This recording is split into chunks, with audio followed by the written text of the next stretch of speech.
Masih pada pembahasan latihan soal OSN tingkat provinsi Mapel IPS jenjang SD tahun 2025. Perhatikan soal berikut. Perkembangan kota besar sering menyebabkan perubahan wilayah seperti alih fungsi lahan pertanian menjadi permukiman atau industri. Dampak negatif dari perubahan wilayah tersebut adalah pembahasannya sebagai berikut. Alih fungsi lahan pertanian menyebabkan penurunan produksi hasil pertanian karena lahan menyempit. Maka jawaban tepat untuk soal ini adalah B. Berkurangnya produksi hasil pertanian.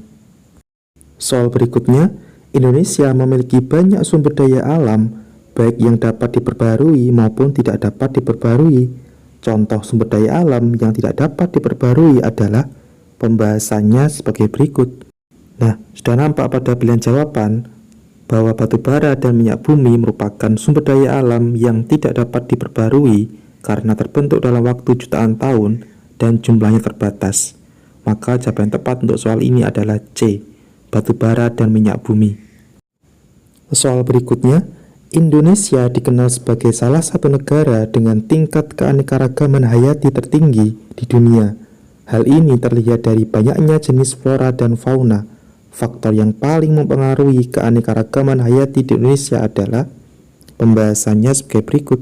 Nah, faktor yang paling mempengaruhi keanekaragaman hayati di Indonesia adalah iklim tropis dan wilayah yang luas, sehingga menyebabkan Indonesia kaya akan flora dan fauna.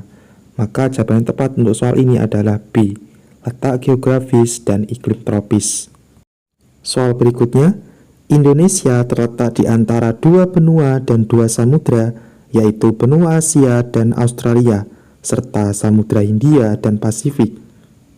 Letak geografis ini menyebabkan Indonesia memiliki pembahasannya sebagai berikut.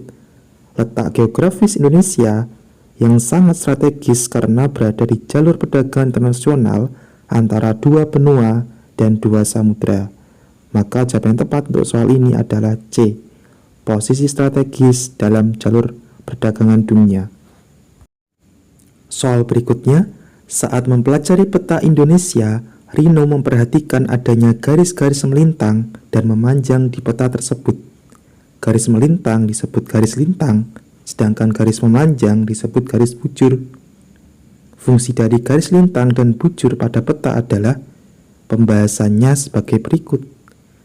Garis lintang dan bujur pada peta digunakan untuk menentukan posisi geografis dan pembagian zona waktu di bumi.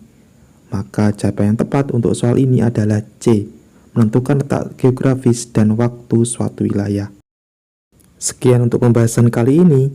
Terima kasih, semoga bermanfaat.